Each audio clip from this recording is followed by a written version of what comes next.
Shalom, selamat pagi Bapak Ibu Saudara yang dikasihi Tuhan. Kita bertemu kembali dalam acara Renungan Pagi Spiritual Life. Pagi hari ini kita akan kembali melanjutkan pembacaan Alkitab kita yang terambil dari Yohanes 6 ayat 25 sampai 40. Nah, judul perikop itu adalah Roti Hidup. Bapak Ibu Saudara, perikop ini cukup panjang dari 25 sampai ayatnya 59, dan karena itu kita akan membagi menjadi dua renungan. Ya, kali ini kita akan membaca dari ayat 25 sampai ayatnya ke-40. Saya akan membacakan bagi Bapak Ibu Saudara sekalian. Roti hidup. Ketika orang banyak menemukan Yesus di seberang laut itu, mereka berkata kepadanya, "Rabi, bila mana engkau tiba di sini?" Yesus menjawab mereka, "Aku berkata kepadamu, sesungguhnya kamu mencari aku bukan karena telah melihat tanda-tanda, melainkan karena kamu telah makan roti dan kamu kenyang.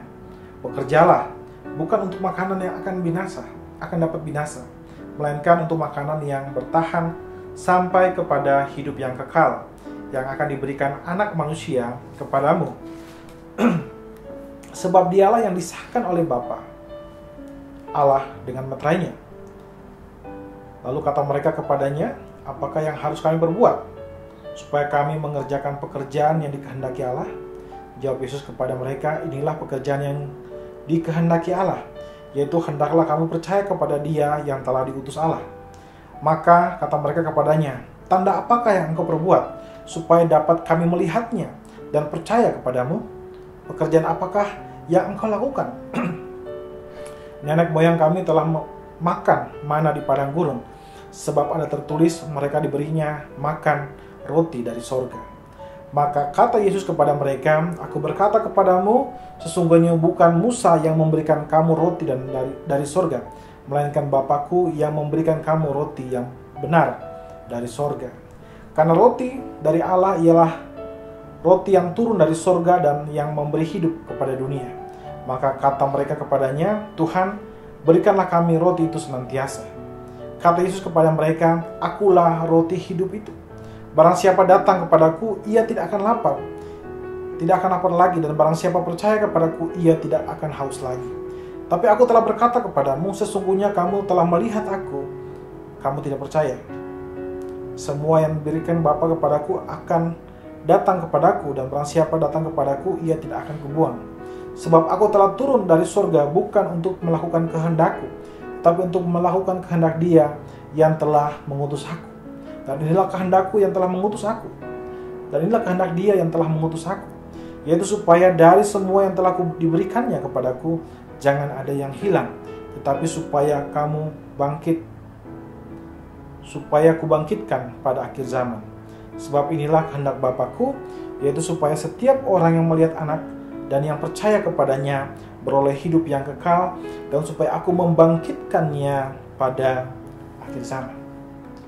Saudara dikasihi Tuhan, dari ayat yang baru saja kita baca, perikop ini merupakan kelanjutan dari peristiwa ketika Kristus memberi makan 5.000 orang.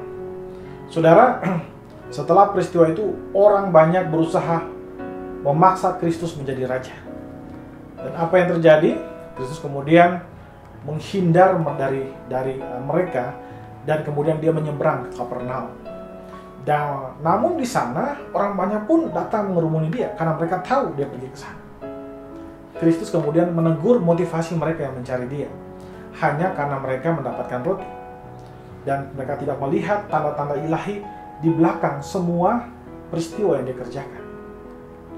Saudara, di dalam ayat 27 Ia berkata, "Bekerjalah bukan untuk makanan yang akan dapat binasa, melainkan untuk makanan yang dapat bertahan sampai kepada hidup yang kekal, yang akan diberikan Anak Manusia kepadamu. Sebab Dialah yang disahkan oleh Bapa Allah dengan materainya."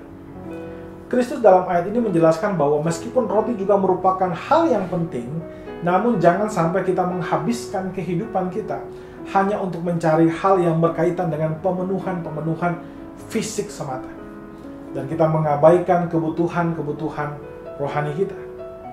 Saudara, ada begitu banyak orang Kristen sekarang terjebak dalam rutinitas keseharian mereka. Mereka tidak memiliki tujuan hidup yang jelas. Mereka tidak memperhatikan makna rohani di balik seluruh rutinitas mereka. Semua berjalan tanpa ada makna. dan tanpa ada tujuan hidup.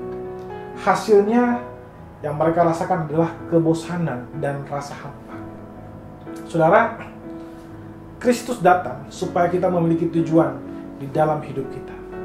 Salah satunya adalah agar kita dapat bertumbuh dengan kuasa Roh Kudus secara rohani. Dan bukan itu saja, saudara diutus untuk menjadi utusan Tuhan dimanapun dan dalam apapun yang saudara lakukan. Karena itu saudara, marilah kita belajar untuk memaknai kehidupan kita, sehingga setiap detik yang kita lewati di dalam hidup kita adalah kehidupan yang berarti.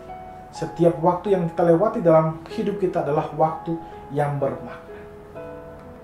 Saudara, ingat bahwa hanya di dalam Kristuslah kehidupan kita dapat memiliki makna dan tujuan. Mari saudara, kita ambil waktu sejenak untuk merenungkan firman Tuhan yang baru saja kita dengarkan. Saudara, apakah hidup saudara sedang terjebak di dalam rutinitas keseharian?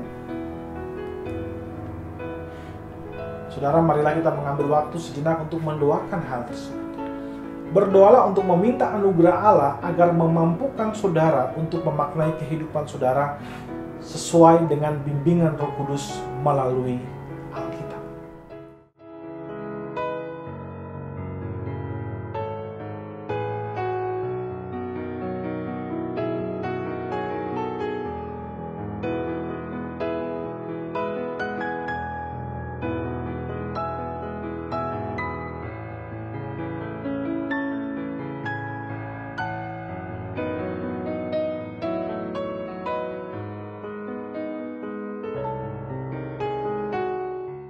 Saudara, hendaklah kita tidak menyia-nyiakan satu detik pun dari kehidupan kita, yaitu dengan cara belajar melakukan seluruh kehendak Allah di dalam hidup kita. Mari saudara, kita tundukkan kepala, kita berdoa. Ya Allah Bapa kami bersyukur dan berterima kasih buat kasih dan setiamu kepada kami. Terima kasih buat penyertaan-Mu yang telah menjagai kami hingga kami boleh beristirahat di malam sampai pagi ini. Tuhan Yesus, sudah pagi hari ini kami boleh bangun, itu hanya karena kasih dan karunia-Mu Tuhan. Dan pagi hari ini kami mengucap syukur jika Engkau sudah memberikan kepada kami kesempatan untuk mendengarkan firman-Mu Tuhan. Ajar kami bukan hanya berfokus kepada kehidupan kami keseharian, tapi ajar kami untuk memaknai semua peristiwa yang kami kerjakan di dalam kehidupan ini, sehingga sungguh kehidupan kami berjalan sesuai dengan tujuan yang telah Engkau tetapkan bagi kami. Bapa, kami pun akan melakukan seluruh aktivitas kami dari pagi sampai malam nanti. Kami berdoa supaya Engkau menjagai setiap langkah kami. Kuasai pikiran kami, kuasai kehidupan kami. Sehingga semua yang kami kerjakan hanya untuk mempermuliakan nama-Mu saja. Terima kasih Bapa, di dalam nama Kristus Yesus Tuhan kami. Kami berdoa kepada Bapa Surgawi. Haleluya. Amin.